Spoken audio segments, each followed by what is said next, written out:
It happens almost overnight.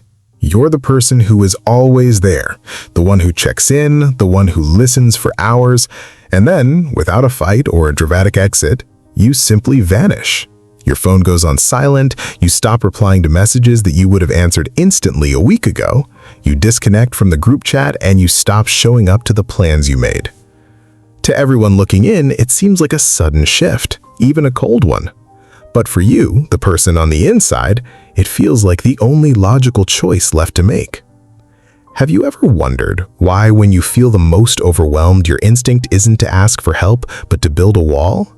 This isn't just about being antisocial, and it's certainly not about being cruel. It is a survival mechanism, and it's a phenomenon I see constantly in people who experience the world with a heightened level of awareness and emotion. We're talking about highly sensitive people, those who process environmental stimuli, emotional energy, and social interactions far more deeply than the average person. Welcome back to the channel. Today, we're peeling back the layers of a behavior that is often misunderstood as rejection, but is actually a desperate attempt at self-preservation. We are going to explore the psychology behind why highly sensitive people suddenly decide to go quiet, the patterns that lead to this state of total social withdrawal, and how to understand it, whether you're the one pulling away or you're trying to understand why a loved one has gone silent. By the end of this video, you won't just understand why this happens, you'll have a roadmap for how to manage that overwhelming urge to disconnect and how to create boundaries that don't require disappearing to feel safe. Let's get into the mechanisms of why that wall feels like the only door. The common narrative is that someone who disappears is acting out or punishing others, but that is almost never the reality. Instead, this behavior is rooted in a fundamental difference in how the brain processes information. When we look at the research surrounding sensory processing sensitivity, the scientific term for the trait of high sensitivity, we find that these individuals have a much more reactive amygdala. The amygdala is the part of the brain that acts like a smoke detector. It's constantly scanning the environment for threats.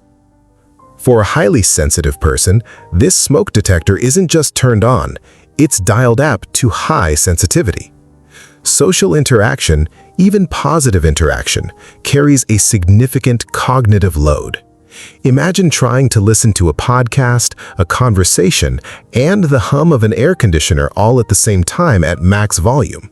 That is what a standard social day feels like to an HSP. This is the central paradox of your experience. You crave deep, meaningful connection because you feel so much, but you are also exhausted by that same connection because you feel it too much. The disappearing act is your brain's way of hitting the reset button. It is a physiological response to overstimulation. Research in social psychology often discusses the overstimulation threshold. Think of it like a battery. Most people might drain their social battery by 10% over the course of a normal conversation. For you, because you are processing the speaker's tone, their facial expressions, the room's energy, and your own internal response simultaneously, that same conversation might drain 40% of your battery. When that battery hits zero, you don't just feel tired, you feel endangered. Your nervous system is screaming at you that it has nowhere else to put all of this incoming energy. So your mind does the only thing it knows how to do to stop the bleeding. It shuts down incoming signals. It creates a vacuum. It pulls you into a quiet, controlled environment where nothing is being demanded of you. This is your core tension, the distance between wanting to be understood and needing to be alone. You aren't cutting people off because you don't care about them. You are cutting them off because you can no longer afford the price of caring for them and yourself at the same time. To understand how you get to this point of sudden silence, we have to look at the barriers that accumulate before you reach your breaking point. These aren't sudden decisions, they are patterns of behavior that, when ignored, escalate into the need to escape. The first pattern is the caretaker exhaustion loop. Because you are highly perceptive, you instinctively know what the people around you need before they even ask. You become the emotional anchor for friends, family, and coworkers. You absorb their stress as if it were your own. The psychological principle here is empathic distress. You aren't just empathizing with their pain, you are living it. When you never have a space to put that weight down, you eventually feel like you are suffocating, and the only way to breathe is to leave the room entirely. The second barrier is boundary avoidance. As a sensitive person, you likely worry about how a no will be received. You fear that asserting a boundary will cause conflict, and conflict is the ultimate sensory nightmare for you. So you say yes to invites, yes to favors, and yes to emotional labor, all while your nervous system is begging you to say no. When you finally hit your limit, the buildup of unexpressed boundaries has created so much pressure that you can no longer negotiate with your environment. You simply have to remove yourself from it. The third root cause is the fear of being misunderstood. You might think, if I tell them I'm overwhelmed, they'll think I'm making excuses, or that I don't love them, or that I'm being dramatic. This internalized pressure, the feeling that you have to explain your existence in a way that others can tolerate, is a massive drain. Eventually, the effort of performing for others feels like a full-time job you never applied for, and the only way to quit is to stop answering the phone. If these patterns go unaddressed, the consequences are profound. You begin to cycle through periods of intense connection, followed by long, isolating periods of guilt and shame. This is the cycle of disconnection.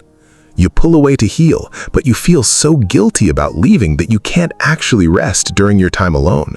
You spend your solitude worrying about the bridges you are burning, which prevents you from actually recharging. You end up more exhausted after your alone time than you were before you left. And that, my friend, is your cue that the system has fundamentally broken down. Now that we understand why you hit that breaking point, let's talk about how to stop the cycle. You don't have to choose between being a good friend and maintaining your sanity. Here are actionable steps to break the pattern before it breaks you. First, practice proactive, low-energy communication.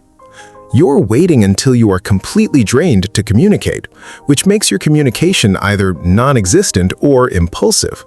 Instead, set a precedent when you have the energy. Tell your circle, I love hanging out, but I have a low social capacity.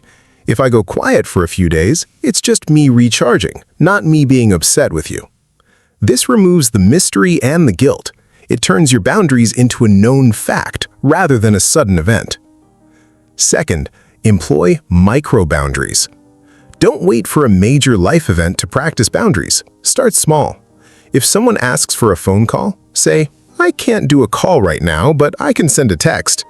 If you're at a party, leave 30 minutes earlier than you think you need to. Small, frequent acts of self-prioritization prevent the massive buildup of pressure that forces you to disappear. Third, engage in sensory regulation before social interactions. If you know you have a dinner or a meeting, carve out 20 minutes of absolute silence before that event. Don't look at your phone, don't listen to music, just sit. Lower your baseline stimulation so that when you enter the social environment, you have a higher cushion before you reach your limit. Fourth, build low-pressure connection channels. If you find that the expectation to respond instantly is what drains you, move your close relationships to a channel where expectations are lower. Maybe that's a weekly email instead of a daily text thread, or a planned visit instead of frequent phone calls. Find the mode of connection that matches your nervous system's capacity, not just your heart's desire. Ultimately, being highly sensitive is a beautiful, deeply rewarding way to experience the world, but it requires a different set of operating instructions than the rest of the world uses. You aren't broken, and you aren't doing something wrong by needing more quiet than the people around you. You are simply learning to be the steward of your own energy. If you've ever been the one to suddenly go silent, or if you're trying to support someone who does this, I'd love to hear your perspective. What does your boundary setting look like? Drop a comment below. The more we talk about this, the less isolating it becomes. If you found this helpful, please hit the like button. It genuinely helps us reach more people who need to hear this. And if you're interested in learning more about the psychology behind how we interact and how to better manage your energy, subscribe to the channel. Thanks for being here. You're doing better than you think. This is Wiser You.